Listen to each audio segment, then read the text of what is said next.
That is the question. This shed had to evict some spiders, making their way shed of the dead. But it's all good. Hi, Gwen, you alright, love? I'm good. Hi, David, Sam, Janet. Thank you very much. Thank you very much, Michelle. It's all good stuff. Wait for some people. Hi, Alex. How are we doing? We alright? Brilliant stuff. Thought I'd jump on this evening, have a little bit of time before I come on, have a chat for an hour, see how you guys are and how things are going and things like that. So it should be good. Should be all good stuff.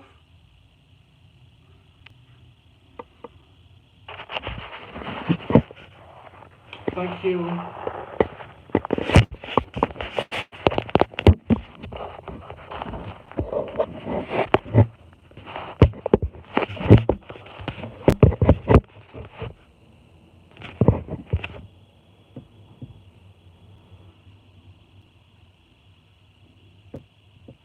Hi, James. Paul. That's it. Come on. Hi, Chris. Thanks. Thanks a lot. Thanks for all the birthday wishes. Appreciate it. Brilliant stuff.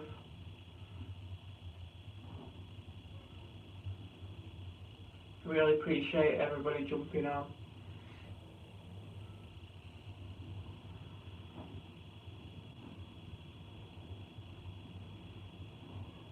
It's been alright, the birthday's been alright, it's been pretty steady.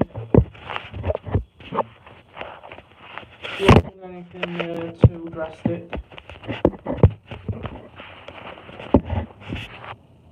Not anything at all.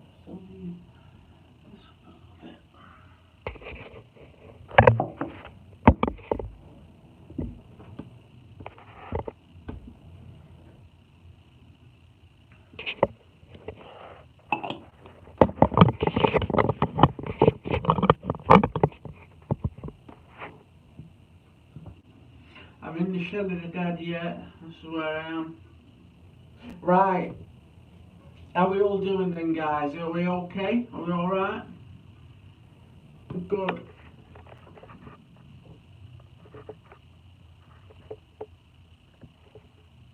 Well, for the birthday, I have got these books and I want to talk about these books.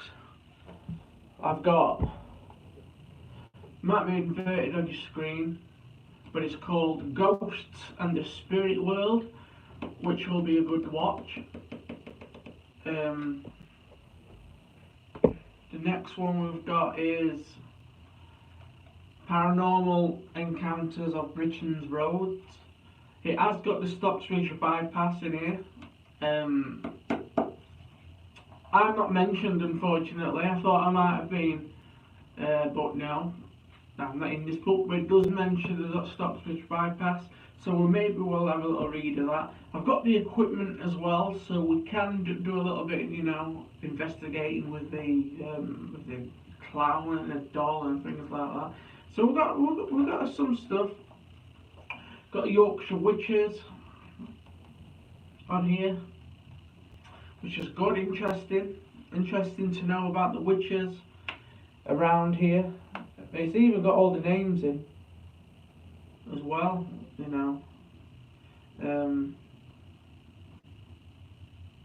You've got somebody called Nan Hardwick here as well, so it's all good stuff to have a little see if there's anybody of interest in this book.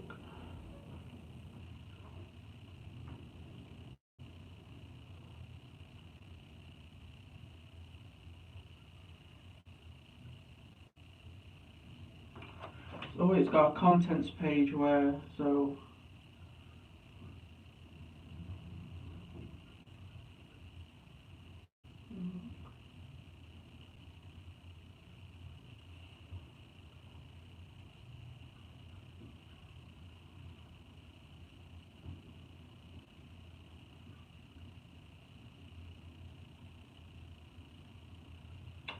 So we've got a witch from Doncaster, and then we've got a witch from Sheffield.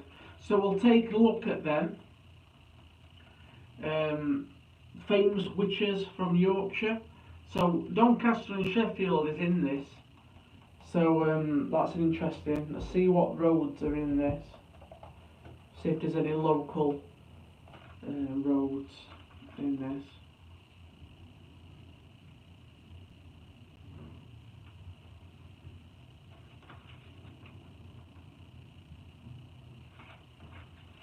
We'll work our way through it. But my question to you guys is, can a road be haunted?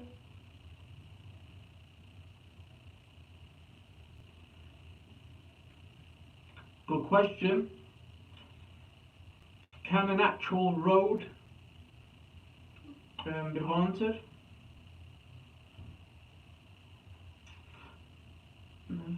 IP Underwood haunted places. Yeah, look out for that one.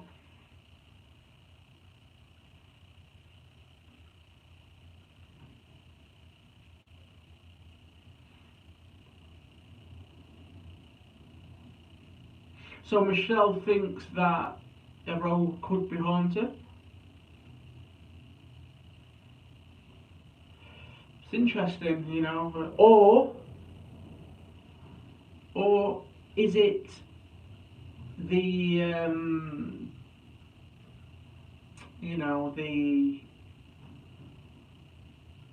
is it the energy from before it was a road still, residing there? So, and that's what makes it haunted.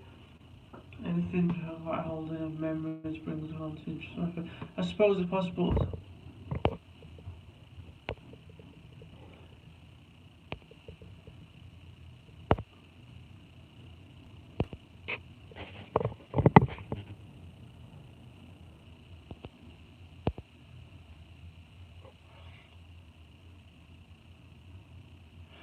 People saying residual energy. Chris believes that they can be haunted. So, yeah, they can be haunted, but could it be, my question again to you guys is, could it be from, what was before it was a road? Is that residual energy? Yeah, stone tape theory. Interesting. Can stone hold this energy? What keeps it playing over and over?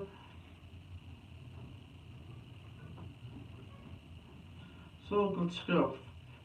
But what other questions?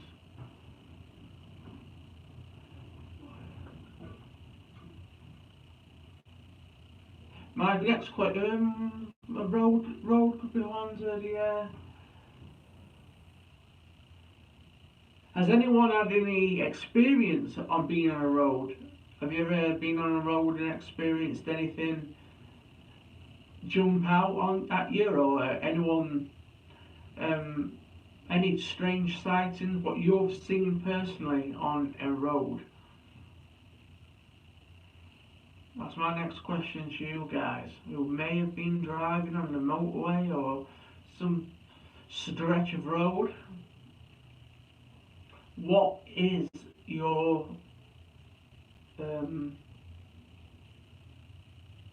experience?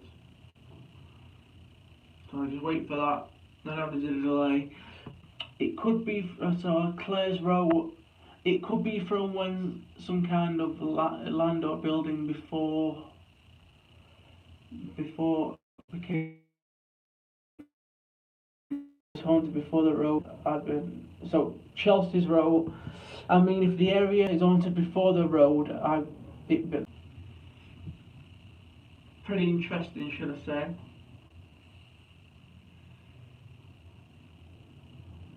Happy New Year, Lynn. We're into the new year now. So, Layla, we used to live in Scotland up in the road, Lake Hill. How you speak it? White lady, yeah. So, Well, my next question to you guys is then, why is a white lady seen at all these haunted locations?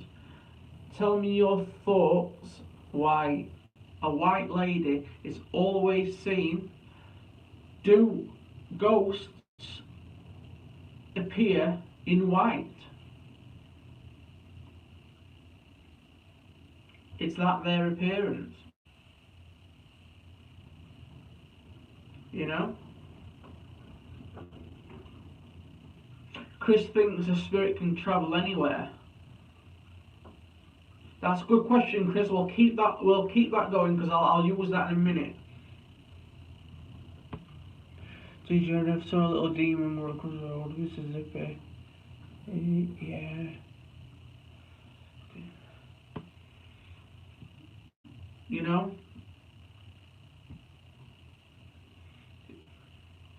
Say this Stocksbridge bypass. Why the road is said not to be an overly,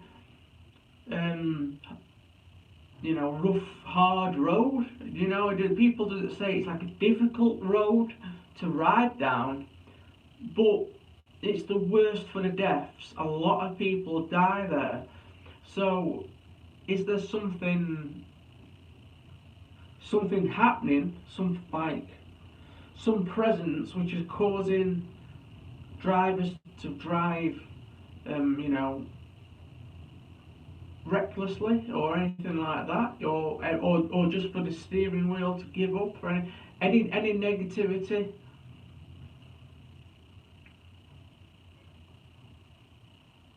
So Claire is saying a grey lady has been seen. See, typical hauntings are like your white lady, your grey ladies, your black figures, shadow figures and things like that. But you've also got your full apparition as well. So a full apparition is,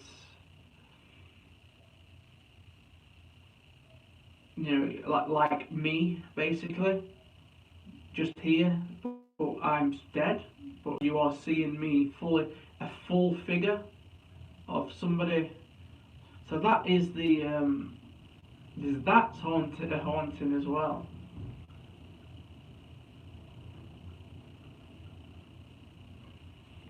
That's another good question, Carla. Could it be the amount of energy which manifests as a white lady, grey lady, or a full apparition? Is it, the more EMF is there, the heightened of the paranormal activity. So if you've got a real booming amount of EMF, could this affect the appearance of a ghost? If there's little EMF, just a tiny little bit, just for a spirit to use, maybe that appears as a white, somebody dressed in white. There's all these different types of hauntings.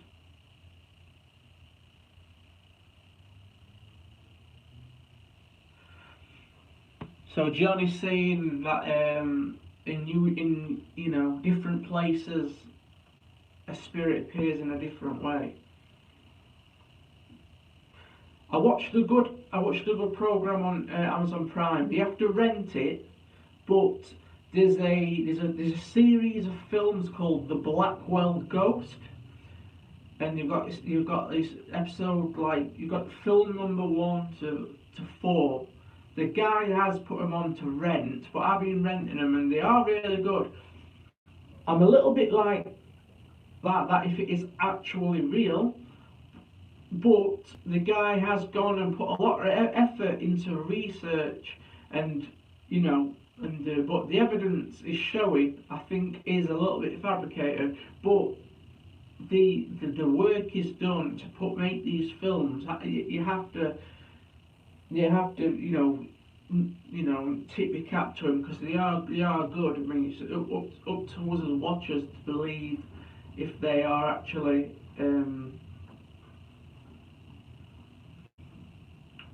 if it's actually true. So it's all on the viewer. The viewer decides if what you are watching is real.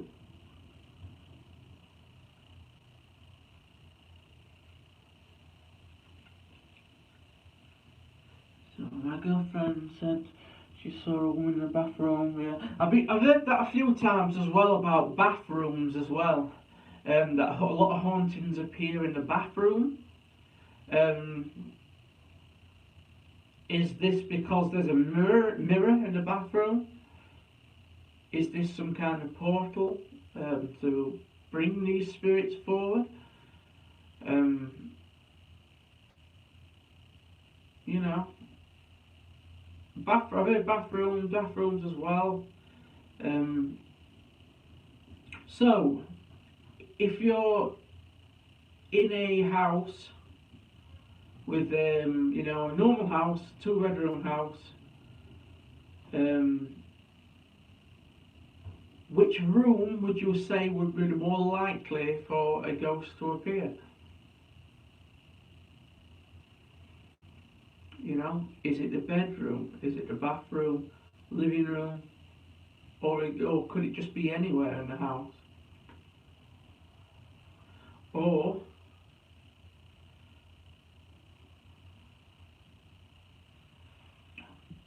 so just let that settle in before I start firing all questions across. There's a little delay on your end before it comes to me. So basically, the broadcast is shooting to the satellite and beaming back to you. So there'll be a few seconds of delay.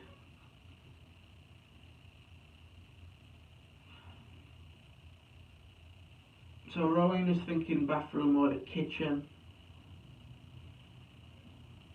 Hello from Australia. Thanks for coming on. I hope everything's calmed down in Australia, by the way.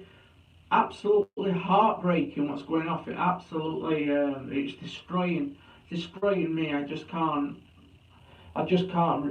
look or read about it. You know, it's just absolutely tragic. Absolutely tragic. I just hope that it calms down and things can slowly get, you know, if they can, get back to normal, you know.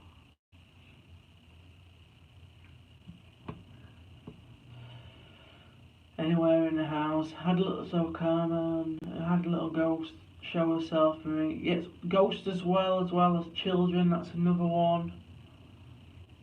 So, John said on YouTube about are spirits thinking? Do spirits think? And do spirits have a consciousness?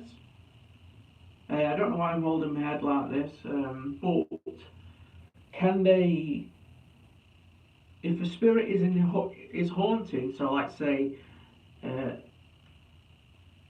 if you've got, what am I trying to say?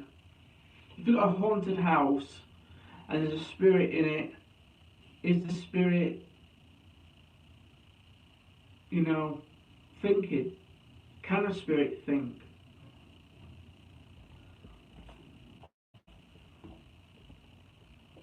So let's have a look. We'll look into this book.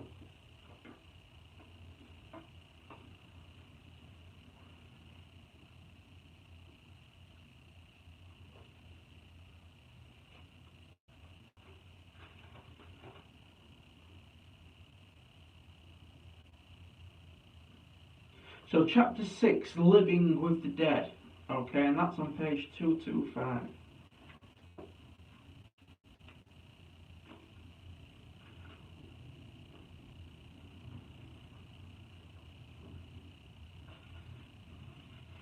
Chapter 6, Living with the Dead.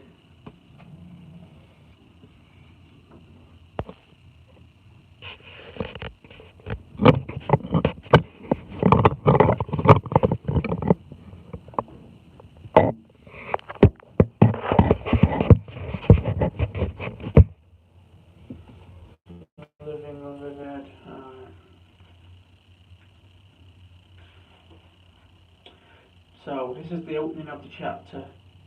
Ghosts are everywhere these days. They haunt the internet, and there's a paranormal related television show on almost every channel. But if you want to get up and close and personal with the spirit world, there's only one way you can be certain you are communicating with the dead. And that is by consulting a medium. It's the medium's job to encourage the dead to share their secrets. Mediums also act as interpreters and verbal and visual messages from beyond the grave. Okay, so this is saying you need a medium to tap in to the spirit world. But do you? I disagree with that statement. I'm not a medium, and I believe I've contacted some spirits.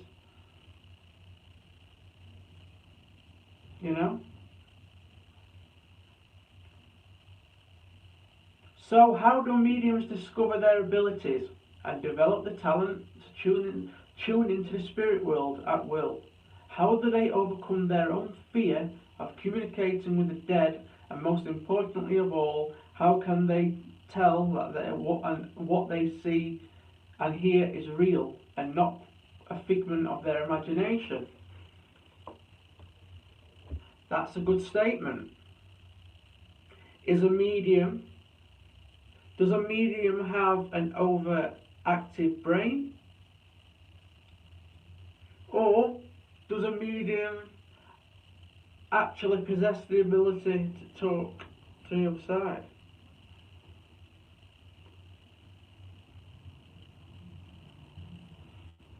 You know? We have to think about these things.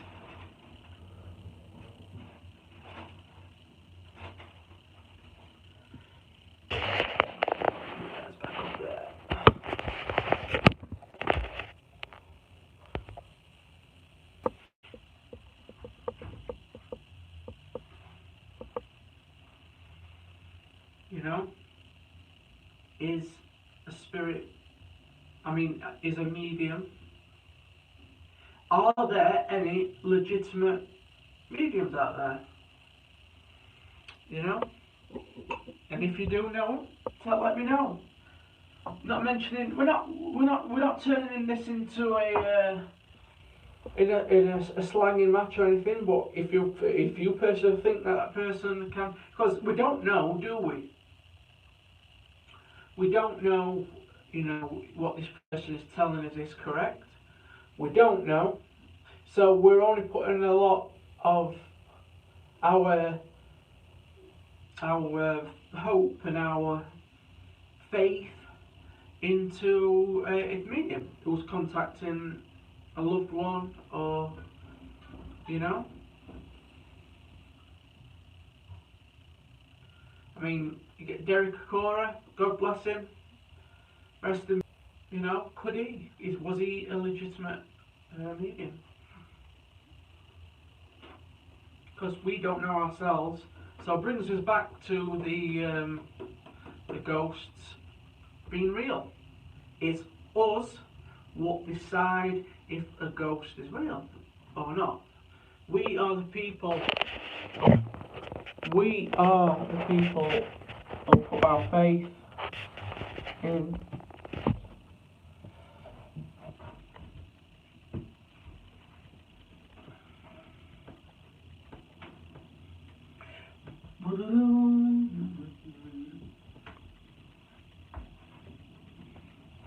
That should be better.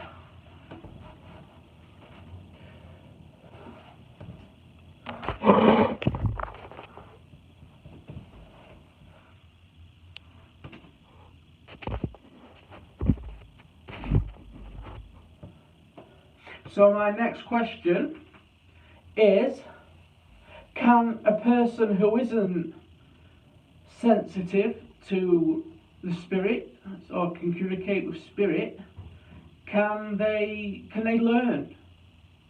Can they possess ability to do so? So say me, I can't communicate with spirits. Can I learn?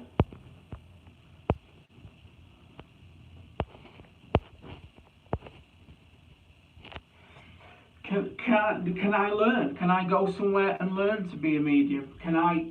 Is that a thing? Gary's saying yes. But how? How do I do that?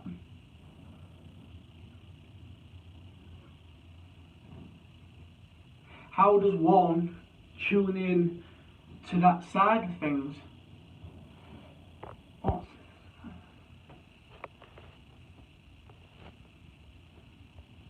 Kelly, I've never thought about wearing a camera on my head, just because I'm self-conscious about the way I look, and that's my honest question. That's my honest answer. I think I'd look silly presenting a ghost show with a GoPro on my head. Maybe I'd have another member who was out with me, who would have a camera on their head, so everything. If I had a massive budget with me, I'd have cameras set up in every room, you know. But it's budget limitations, logistics of doing that, you know. But I would love to, like the 30 East Drive. The benefit of when I went to 30 East Drive was we had static, dead cameras. Not dead cameras, but like, what's the word am I trying to say? Static cameras, just filming a doll, and that was like picking up like bursts of EMF, and it was, and you just saw something zoom past the camera. But people are saying that's me and I've done that, but I disagree. It wasn't me. If it was me, I'd just say it was me. But so what we got? So Carla, my granddad didn't believe, but could walk in a room and know someone had passed the house. He said it was vibes. Meditation. Yes, Claire. Yes, you can learn. It'll do with your own belief. Kim has said you're a handsome chap. Thank you very much.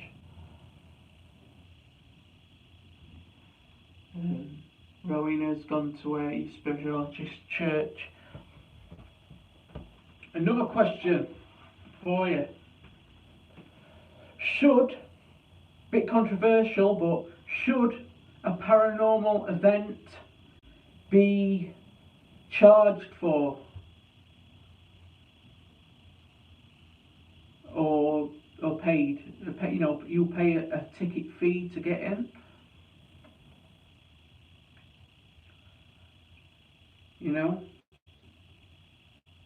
Because are you paying to have a genuine paranormal experience? Because 9 times out of 10, people will tell you that the experience was rubbish.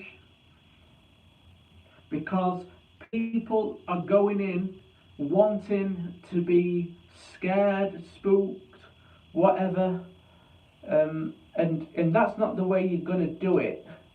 You have to approach, ghost hunting, you have to approach that with like a kind of an open mind.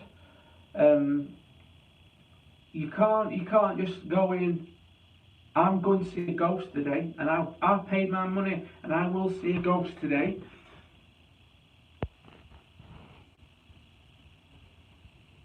Thanks for the birthday wishes, guys.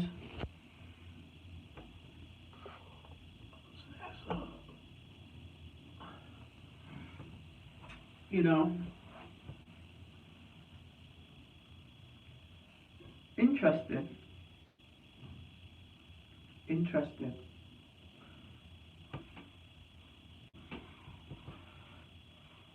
Would anybody in the chats here pay to go on an event? Would you do it? Let me know. So Janet, if you're interested, you'll pay good to get evidence. Yeah, that's fine. That's fine. Again, it all comes down to what you want to do and what you believe, what us believe, ourselves believe.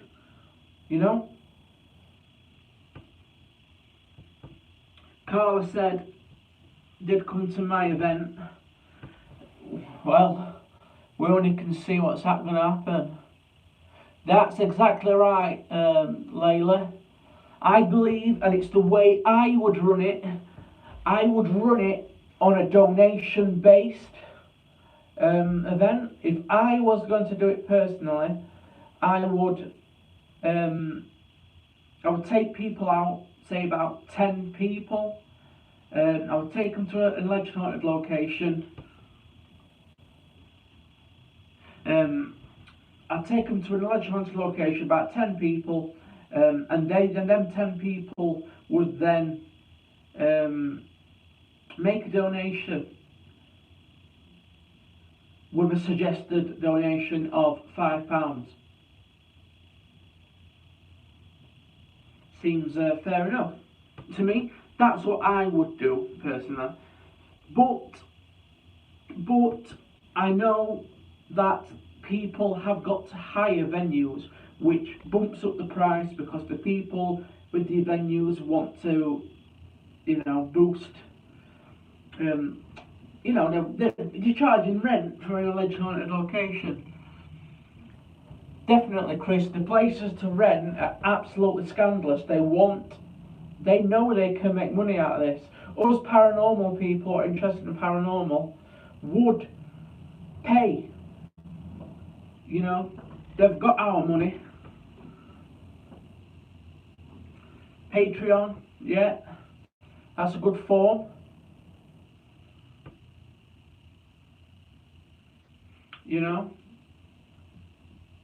That's a good form of gaining money.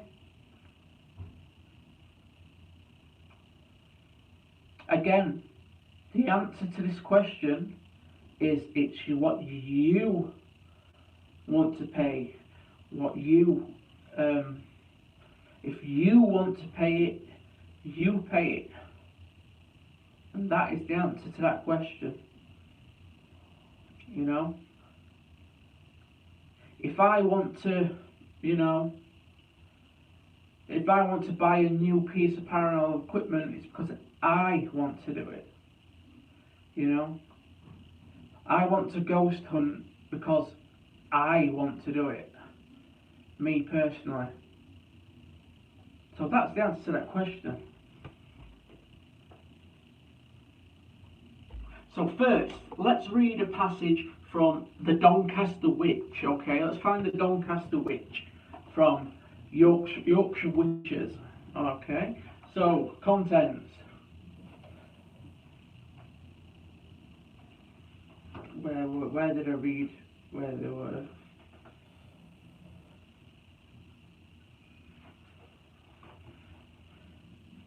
There were a page which showed.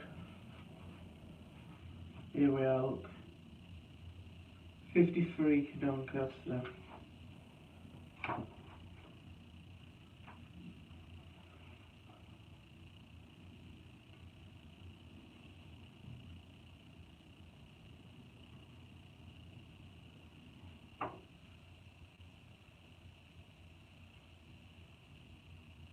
Okay, so the Doncaster Witch is someone called Anne Hunman or Marchant in 1652.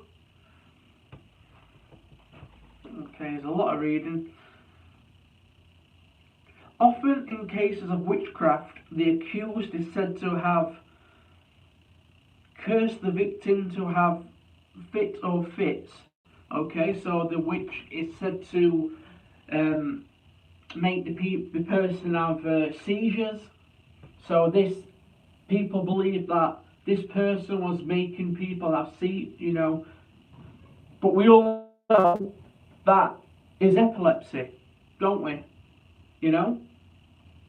People in 1652 never knew, wouldn't know what an epileptic fit is. Okay, the only way they'd accept it in their own mind is if a person's put a curse on them. This sometimes seemed to be just a general term indicating only that the person in question had been taken ill, and other times it appears to be used in some way that it is today when we refer to epileptic fit. Now, I've not read this book, you know, I've not seen this book. I'm reading it for the first time today, and the book is basically agreeing with me, you know, an epileptic fit. But the people wouldn't have known that back in the day. In a case in Scarborough in which Anne Hunman, also known as Marchant, was accused of bewitching the 3 or 4-year-old daughter of John Allen, 2 witnesses gave detailed descriptions of how the fits suffered by the child. They seem to be describing very strong convulsive fits that may well have been an epileptic nature. Marjorie Fish, a widow, declared under the oath before the bailiff Luke Robinson. I mean, what names? A lot of research has gone into this. That the child had 6 fits in an hour when she was pregnant, and so describe how during fits the hand and arms were drawn together and contracted, the mouth sometime drawn together, other time drawn. So wonderful, the eyes really. So basically it's just describing the epileptic fits. We can assume that Miss Allen, the child's mother, also held the belief since she took advice. So the mother of the child believes that this person has been putting a curse on the 4-year-old daughter, which then would lead to an epileptic fit. We all know it's not because I don't know, but I don't think this person has been putting a curse on the child to have these fits. We all know epileptic fits are things what people are born with, you know.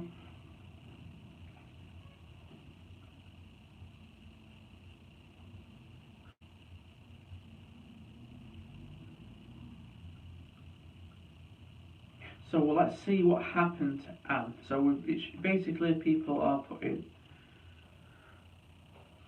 So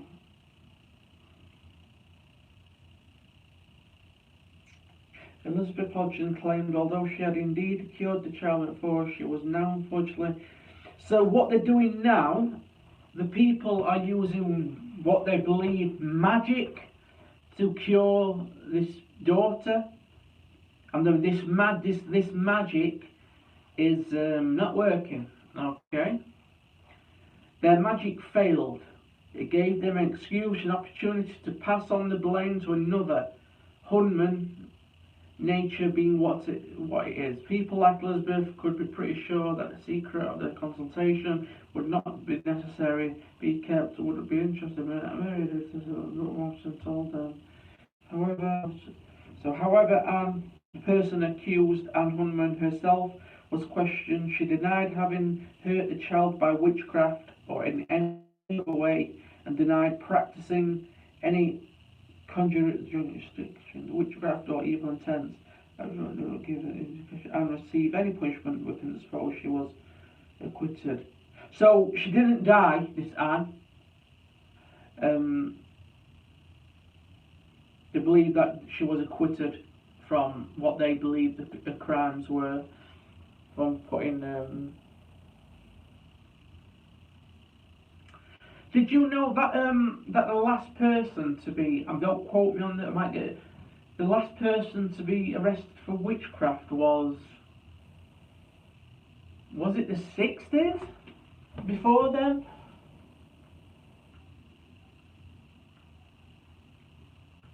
You know, somebody got arrested for witchcraft. It's an interesting book, you know, because I'd like to know what they did with them, you know, whether they killed them.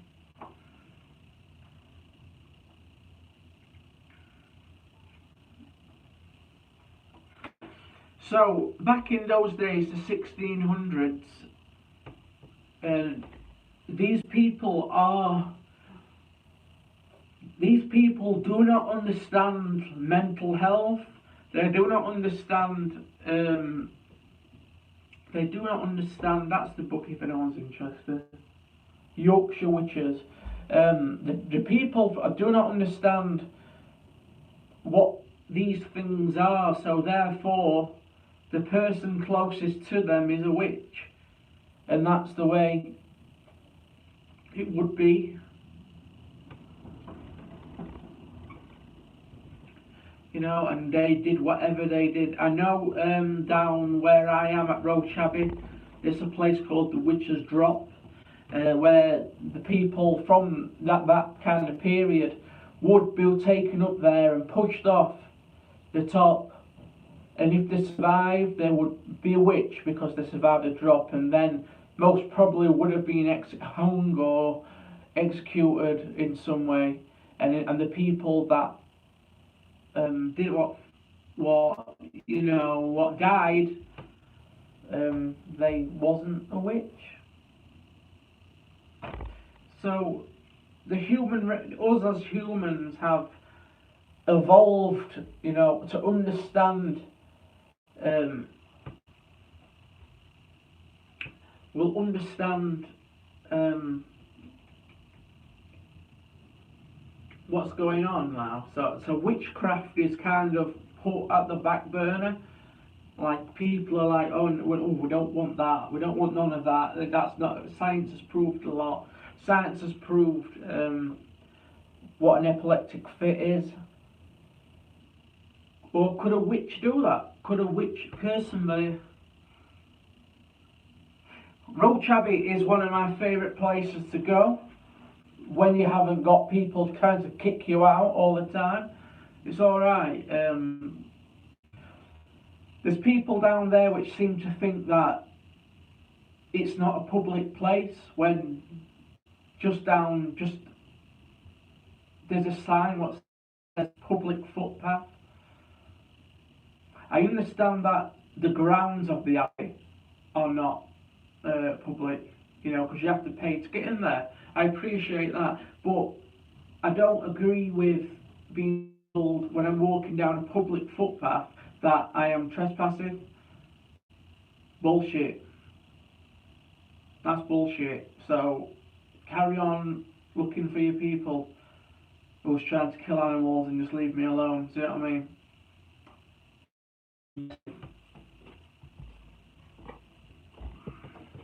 What other subjects of interest have we got? Let's read Stocksbridge. I want to read what this person's got to say. So this book is by Peter A. McHugh, Paranormal Encounters on Britain's Roads. So we all know those people that I have got some good evidence from Stocksbridge bypass. I need to go there again. I don't know why I haven't.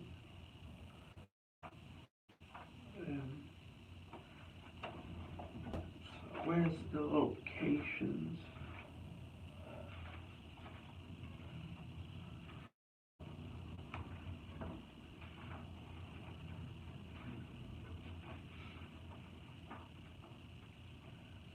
It's got about UFOs as well in there. Aliens.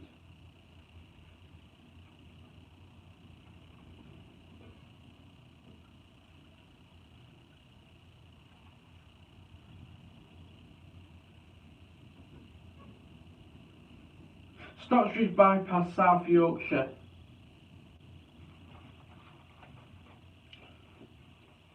Ghostly events allegedly occurred during the construction of the Stocksbridge bypass. So this was like the early 90s, late 80s. The A616, that's the name of the road, which began in the autumn of 1987, the year I was born. Quite weird that, isn't it? But sources differ about some of the precise details, and the authenticity of some of the stories have been questioned. Following the official opening of the bypass in May 1988, people continued to report ghostly experiences in the Peak District. Peak District. David Clark mentions an incident involving a couple who were travelling on the bypass on New Year's Eve 1997. From a distance, 28-year-old Paul Ford was doing the driving. Would it be is driving the car? Well, he's doing the driving. Saw what appeared to be someone trying to cross the road. When they got nearer, it looked like a man in a long cloak. Then he noticed that the figure had no face and was hovering above the road. He braked hard and swerved to avoid hitting it. The car would have crashed if his wife hadn't grabbed the steering wheel. The bypass acquired some notoriety as a result of fatal accidents, although I don't know whether of them were caused by apparitions, but status of the bypass as one of Britain's most dangerous roads has been questioned. So this is basically saying that a lot of the accidents on the bypass is from a black figure appearing on the road, and they're swerving away to get away from this figure.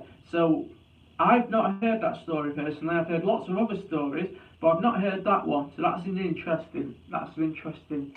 Learning something every day. Learning something every day. You know?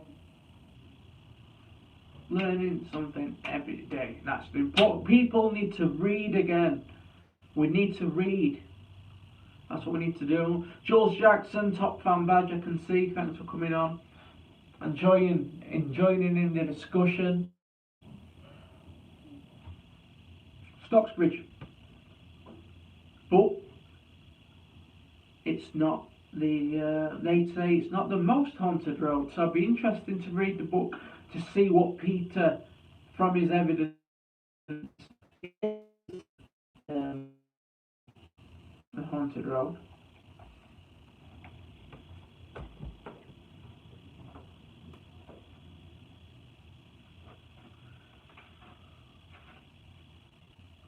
Right. Ghosts in the spirit world, phantoms in photos. I'm interested in that. So chapter 1, phantoms in photos. So why do ghosts appear in photos?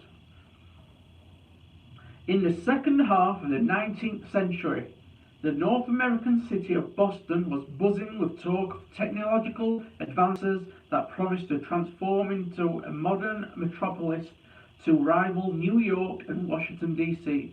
The first transcontinental railroad would soon link the eastern seaboard with California to a united nation that would still in mourning after 5 years of civil war.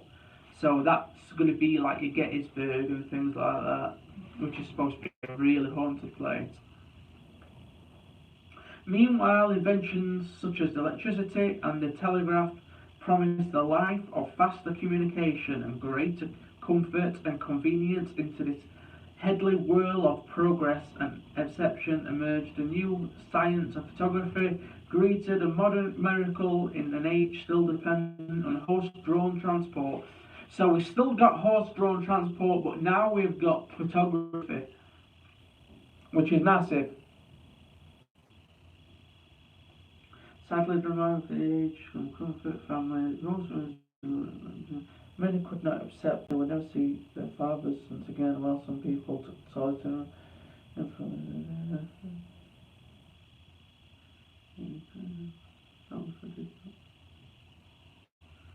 So now it's saying that people are using these cameras to capture photos of the family or something like that.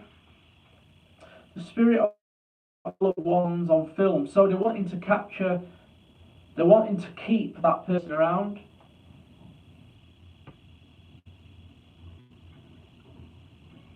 You know?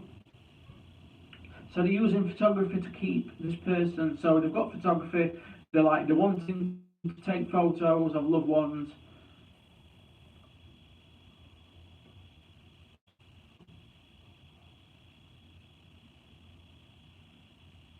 So in 1861, while developing a photo in his dark room, Mumbler, a former jewellery engraver, had chanced on what appeared to be a new phenomenon. Spirit photography, okay? The photo he was working on was self-portrait that had a blemish of some kind when printed and examined in daylight. So basically this guy is printing these photos in a dark room, and on these photos are blemishes, mists, and things like that. So basically they've got no excuse for what this is, they've got no reason, so they're kind of thinking it's paranormal.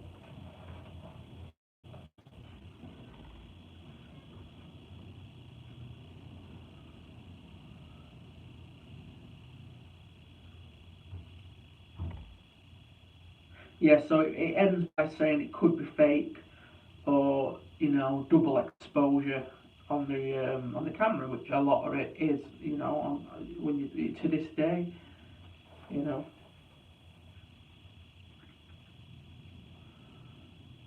So it's a massive. These books aren't. They're not telling you. I like them because they're not telling you that everything is a ghost. They're saying this is what it is, and it could be whatever. You know.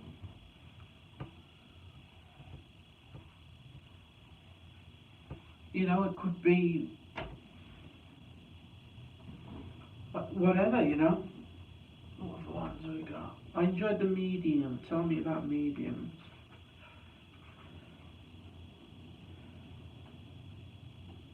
The Living Dead, 147.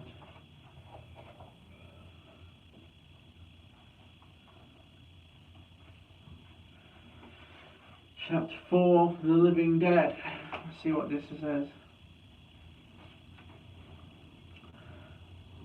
Ghosts aren't what they used to be, nor are they what you would expect.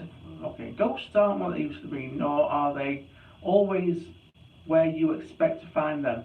They're everywhere, and they have no respect for privacy or personal property. They make your life hell, literally. The nasty ones have been known to take possession of you if you really want to mess, and if they really want to mess you up, and when they do, you'll have the devil of a job evicting them. However, not all ghosts are up to mischief. If some of the cases in chapters are to be believed, a few ghosts may have social consciousness. So this is saying ghosts have a conscience to think. Brings me back to what I was saying earlier. In 2008, Nick Hickok, that's a funny surname, was travelling through Utah en route to Idaho at night with her partner Mike, who had been offered to share her driving when they noticed a motorcycle some distance behind them. The headlight was flickering as though it was faulty, so the pair thought to slow down in case the rider wanted to follow close behind and benefit from their headlights. And suddenly the bike was alongside them. To their horror, they saw that both the rider and the bike had been in a serious accident. The rider was wearing ripped leather, and the bike, an old Harvey was wearing ripped jeans and leather. Ripped leather, and the bike in an old Harvey was severely damaged. Neither might have convinced the rider was a dead man, but he was pointing to the side of the road as if to say, "Get them to pull over." They did, but Mike's nerve and scrambled into the passenger, yelling, "Nita, take the wheel." She wriggled into the driver's seat, but refused to drive on. In the distance, she see two trucks racing each other side. A few moments later, they roared past, leaving the terrified couple. Now grateful they had seen the ghost rider. It could just be a bloke what's just fell off his bike. Anyway, ghost rider. So they're saying basically they've seen a guy who should be dead basically on a bike. Maybe it's just a guy what's stupid who's just wearing ripped leather. Save my baby. A married couple were travelling across the United States when they were flagged down by a woman in obvious distress who appealed to them for help. She told them that she had been in a traffic accident and that her husband was dead, but their newborn baby was still alive and trapped in their car, which had run off the road into a ditch.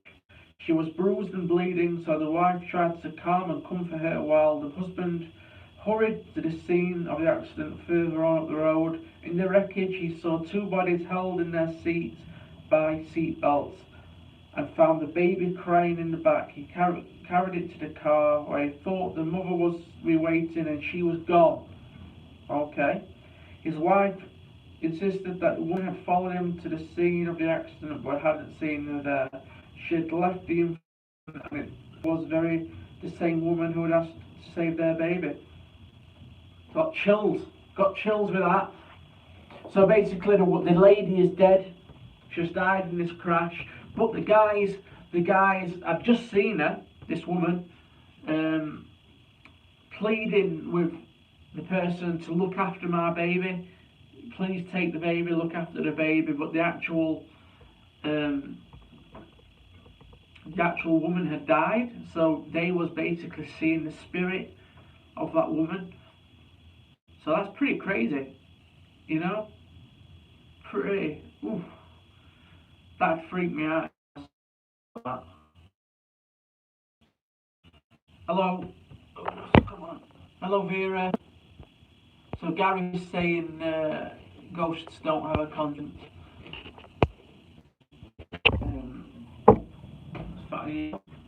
Who knows? So if ghosts had a conscience, they'll be able to make yourself a cup of tea, blah blah. They're thinking that they can do whatever they want. They're still alive. If you've got a conscience, I can go down the street, I can do this, I can blah blah blah, do that.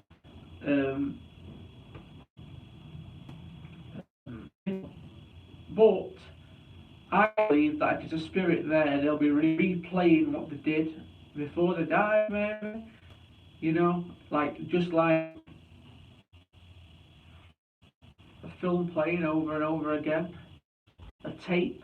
So a tape, going to the end of the tape, rewinding and doing it again. So a ghost would keep going forward and back, doing the same thing over and over. Could be wrong, could be talking bollocks, but you know,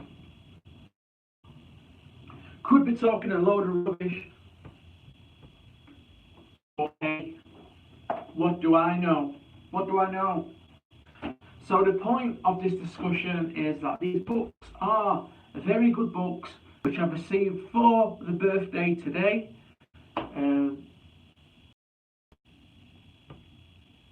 So Wayne Suter, spiritual medium, the last person in Britain to be tried and sentenced to 17 witchcraft.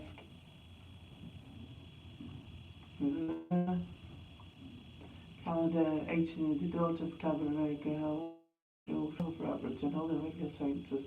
Form of dairy, yeah, ectoplasm, yeah. We've all seen those photos, haven't we? Like the ectoplasm. Yeah, you have got the ghosts which can respond, you know, to what your questions. If you're saying move something and something moves, then that is an intelligent entity and that has a conscience. You know, if they're responding to what you're saying.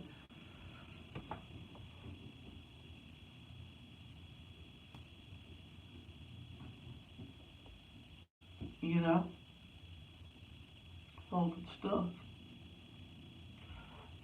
So it's getting to the time now where all the groups, all the teams will be doing the investigations. Thank you for watching tonight, guys. YouTube and that.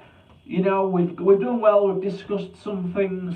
Thank you so much. I know it's not been very interesting, but we've had a chat and you've seen my face.